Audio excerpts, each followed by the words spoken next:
Bismillahirrahmanirrahim. Assalamualaikum warahmatullahi wabarakatuh. Alhamdulillah, terima kasih Pak Bambang, jazakallah khair. Ini materinya lebih berlandas. Ada banyak surat-surat dan kita lihat tentu beda kualitasnya, masya Allah. Ini yang saya tanyakan tentang ruh, kelanjutan dari perjalanan tadi yang disebutkan bahwa kita ada masa-masanya termasuk ruh yang di barzah. Apakah benar, apakah sebuah mitos atau sebuah kebenaran bahwa ruh yang sudah meninggal itu akan bisa menengok yang ada di rumah? Satu. Yang kedua, ketika ada ritual tertentu, itu apakah roh Rasulullah itu bisa hadir di tengah-tengah sampai kita menyambut dengan berdiri bersama-sama? Dan kalau hadir dengan bersamaan se-Indonesia, misalkan berapa jumlah roh Rasulullah Sallallahu Alaihi Wasallam? Terus yang ketiga, maaf dua dulu ya, mungkin takutnya kelamaan. Yang pertama tadi ya, apakah roh yang sudah meninggal bisa menengok? Yang kedua, roh Rasulullah apakah bisa hadir dalam sebuah ritual majelis sampai kita menyambut dengan To'ala al-badrul alaina, terus sambil berdiri, terus bertawasul kepada ruh yang ada di kubur, yang ada di dalam alam barzah, ulama itu apakah sampai, atau bertawasul dengan ulama yang masih hidup, misalkan Ustadz, oke Pak Yai doain saya ya.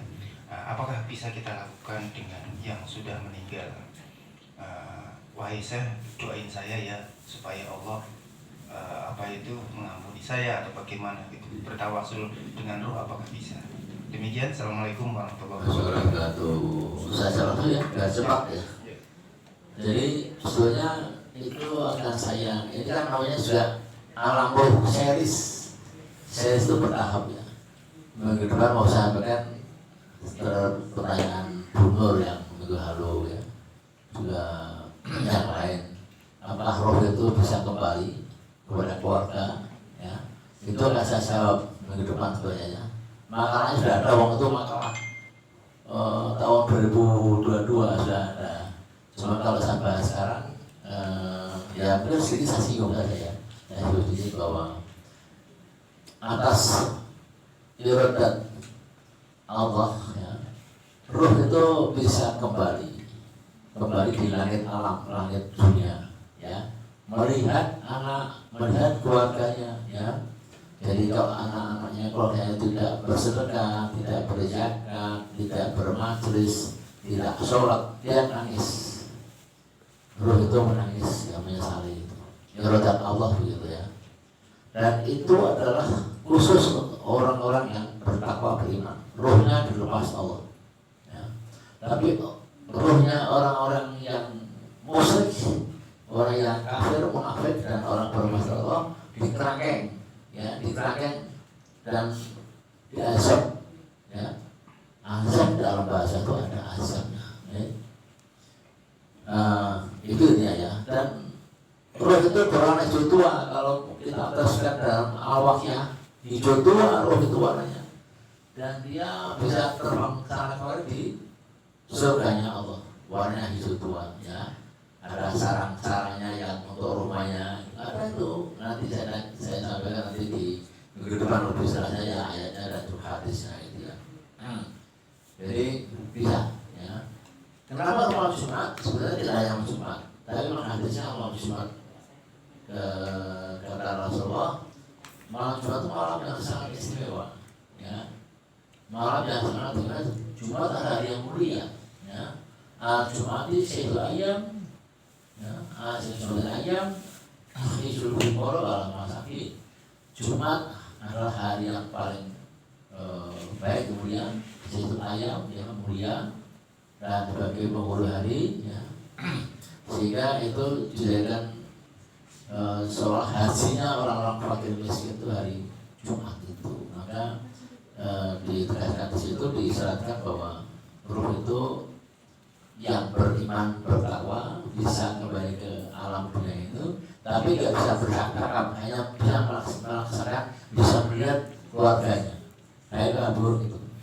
Kalau baik dia senang, kalau buruk tidak melestarikan apa hal yang disampaikan Nabi Muhammad, maka dia akan nyesal dan akan menangis begitu ya. Maka begitu pentingnya mendidik amal anak yang soleh-solehah agar bisa mendoakan ruh-ruhnya orang tua itu penting sekali ya. Kita didik anak untuk selalu amal soleh, jadi anak yang soleh-solehah, mendoakan orang tua yang hidup. Karena ada lupa dengan kebahagiaan dunia ini, lupa untuk mendoakan orang tua dalam meninggal itu lupa. Ya. Jangan, itu penting sekali. Ya. Kapanpun dimanapun ingat dan al-maghfir lil muslimin wal muslimat mu'minin wal mu'minat, itu doa antara orang beriman, orang yang bertakwa, dan juga orang beriman kita sudah seperti doa orang tua. Itu yang lama yang sudah tadi itu Ruhul Muhammad. Saya belum tahu hadisnya bahwa Muhammad itu rohnya dunia untuk apa, untuk bermasih. Saya belum menemukan hadisnya ya. Khotbahnya juga belum mengenai itu ya. Tapi kalau orang bisa berbicara Rasulullah, bisa jadi dirasakan Allah. Orang yang belum aktif, orang yang belum takwa beriman betul, mohon Allah bisa jadi karena pertemuan roh yang masih hidup di kita ini ya, dan roh yang meninggal itu pertama di mimpi ya, di mimpi. Nanti kita akan berdebat ya, di mimpi itu tidak bertemu ya. Nah itu mari sama-sama kita ingat bahwa apa yang harus kita laksanakan, ketakwaan dalam iman itu harus kita jaga agar kita menjadi orang yang betul diridhoi dari surganya Allah. Amin ya. Dia apa gunanya dia? Bertawasul kepada makam. Udah kita sampaikan di sini ya, Bu. Bertawasul hanya bertiga. Satu yang paling bagus ya, bertawasul lewat ilmu diri sendiri. Kita beramal soleh, kita tertib sholatnya, iyakan sedekahnya, bermaksud kita tawasul diri sendiri, itu yang paling bagus. Yang kedua kepada orang tua. Orang tua yang masih hidup, kita berdoa ya Allah, ya orang tua tak doanya agar aku bisa berhasil. Itu doa orang tua itu enggak ada yang bisa kepada Allah. Yang ketiga doa kepada ulama ilmuwan yang masih hidup, bukan yang meninggal.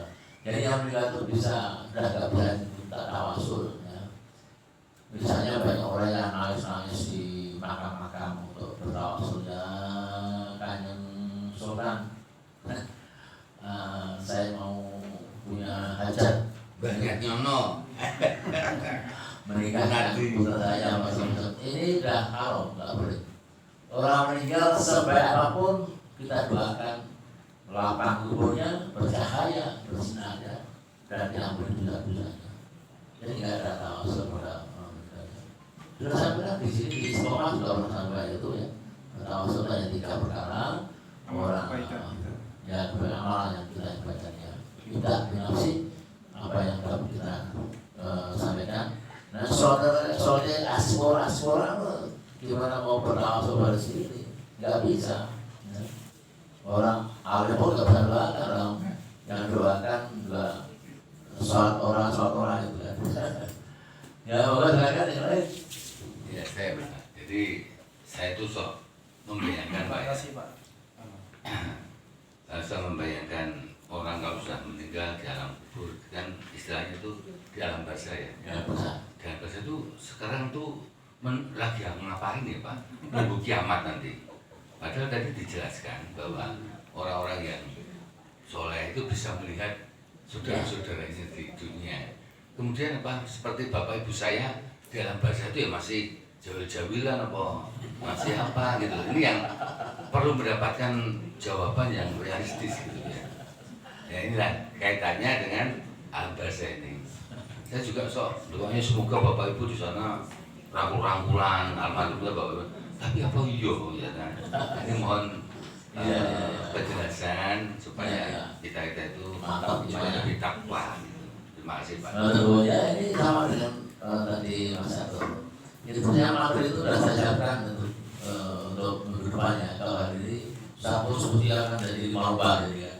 Saya kebanyakan di kubahan maluba. Maka judulnya series.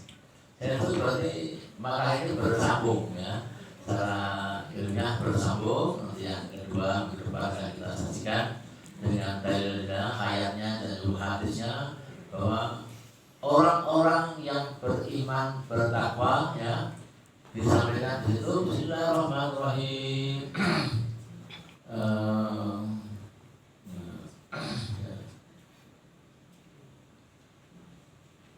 Wa taqulu lima yuqtalu bisabili amwata ba'ahi wa tasmurun. Nah, itu apa tuh? Ya, 107 ayat ini.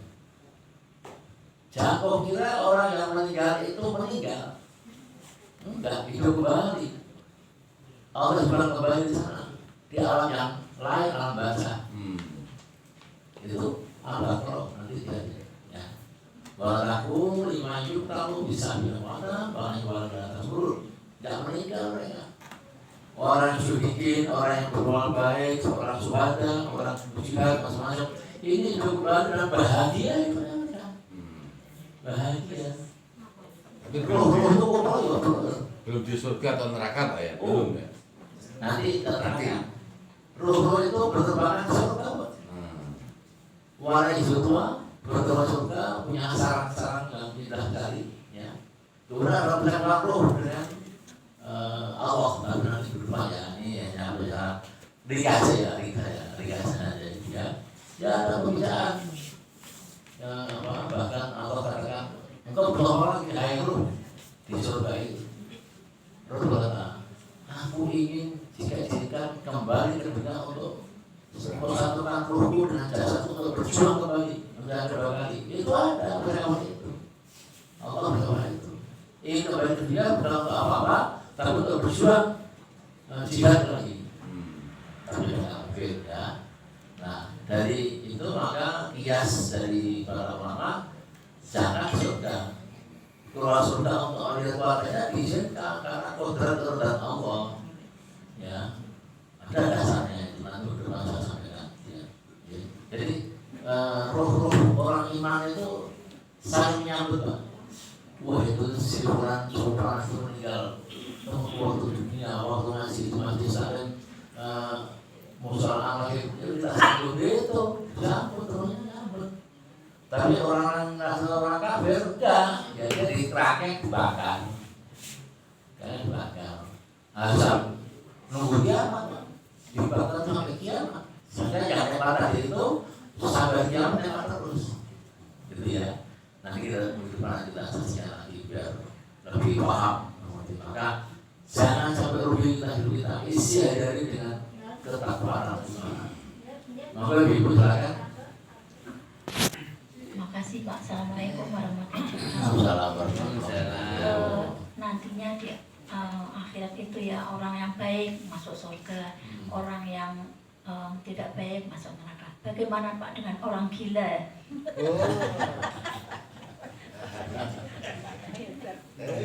Demikian Pak pertanyaan saya. Ya, saya orang catat hidupnya itu akan beri hadiah Allah masuk surga. Itu perkataan di sana. Jangan ngeten loh Pak. Pengen surga udah Ya. Itu masuk surga akan diberi hadiah istimewa. Orang yang buta semua akan masuk surga Allah. Orang yang menderita di dunia ya, dan dia bermaksiat pada Allah, maka dia termasuk penghuni surga. Pernah terangkan di sini. hadis Pak itu Pak ya? Iya hadis. Betul. Monggo Bu Ira, terakhir ya. Assalamualaikum warahmatullahi wabarakatuh. Mau respon Al-Mu'min ayat 99 tentang cerita roh tidak mau keluar dari jasad. Ini roh ini tidak mau keluar. Ini peran malaikat Israel ini bagaimana? Seolah-olah ada perlawanan antara malaikat Israel dengan roh yang tidak mau keluar itu atau bagaimana ini? Bagi malaikat Israel kan mengeluarkan mudah. Nah terus ini nggak bisa keluarannya bagaimana? Maturnuwun. Wassalamualaikum warahmatullahi wabarakatuh. Kiamat kecil itu adalah ketika kematian datang. Kiamat kecil diantaranya diterminologikan adalah ketika kebenaran datang. Ketika mati mau datang ajal tiba itu ada yang enak nyaman lulus ya. Pernah nggak Pak melihat si A si B itu meninggal lulus sekali? Saya sering karena saya menggoni dia. Ketika diterakin juga enak. Asyhadu an la ilaha illallah. Ini kok tidak enak. Tak tunggu ini sampai selesai ketika akhir itu, oh itu tandanya berarti Allah sudah Israel sudah menyambut. Enak sekali. Kenapa enak itu? Karena Muhammad mengatakan bahwa sakitnya orang yang mau sakaratul maut itu ibarat kulit diseseti. Nah, kulit diseseti. Kira-kira itu merasakan seseti masih hidup, seseti itu tidak tinggal. Ya luar biasa ya. Disiksa itu. Nah, ya Allah semoga umatku tidak yang sakit nanti meninggal. Dan sakitnya itu aku yang menderita kata Muhammad. Maka sebenarnya kepada Allah, Rasulullah, Nabi minta yang gini-gini kabulkan. Hanya umat Muhammad yang di Rasulullah Muhammad tidak akan merasakan sakit jadi jatuh nyawanya. Maka ayo kita terlalu ngaji dan ngaji ya, agar tidak merasakan sakit. Ya, nah, yang sakit siapa? Yang sakit ini adalah siksaan kiamat kecil. Mohon Israel itu kan mengikuti perintah Allah. Dan pada sakit dia sakit karena dia memang maksiat pada Allah. Dia selak dengan ayat Al-A'raf 172 ya, menyaksikan bersahadat untuk Tuhan itu bersaksi ya. Bersaksi pada Allah itulah berjemaahku. Syahadat itu dilukai maka dia ketika meninggal seperti itu, sakitnya luar biasa. Tapi pada akhirnya sudah akan meninggal. Gitu. Ada yang koma sampai berapa puluh tahun. Awal saran Perdana Menteri saya itu berapa tahun? 8 tahun lebih ya. Awal saran Perdana Menteri saya meninggalnya 8 tahun. 8 tahun susah. Otaknya itu untuk saraf ugut-ugut, ibu tahu ugut-ugut? Matanya tuh ugut-ugutnya dari dokter sesar itu keluar terus, jawab silat. Berarti tubuhnya tuh ugut-ugut keluar terus. Itu siksa.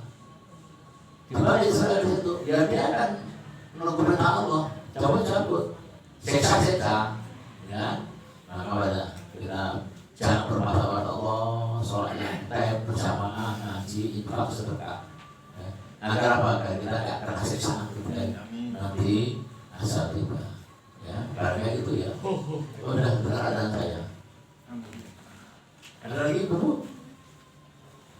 Apa? Sudah cukup? Baik, sudah cukup. Dan kita akan beralisa. Maka Pak Adi. Assalamualaikum warahmatullahi wabarakatuh. Jemaah Majelis Ar-Rahim Sebatengan Ungaran Timur, Ungaran Barat. Alhamdulillah kita masih diberi kekuatan iman dan Islam dan takwa dapat mendatangi suatu majelis ilmu dan melakukan buka bersama setelah sholat berjamaah maghrib dan isya nanti. Maka kita pesankan dalam hati barusan yang kita dengarkan tausiah dari Bapak Muhammad Umar As-Siddiq. Bismillahirrahmanirrahim. Subhanakallahumma hamdika asyhadu an la ilaha illa anta astaghfiruka wa atubu ilaik. Waalaikumsalam.